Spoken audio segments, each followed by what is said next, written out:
Le Royaume-Uni a enregistré jeudi 88 000 contaminations au Covid-19, un record. Face à la flambée épidémique, notamment à cause du variant Omicron, la France a décidé de limiter drastiquement les allées et venues entre les deux pays.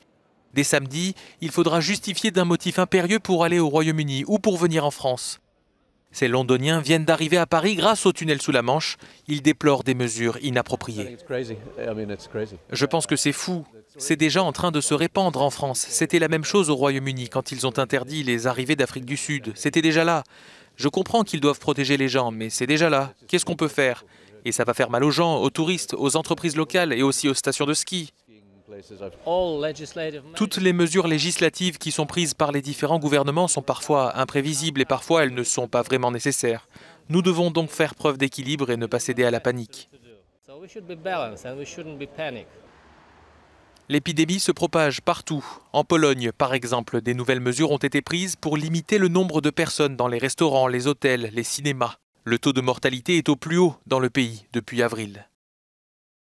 À Bruxelles, les leaders européens tentent de se coordonner face à la progression du variant Omicron. La vaccination est privilégiée. Nous sommes en train de conclure un accord pour acheter des vaccins déjà développés pour le variant Omicron.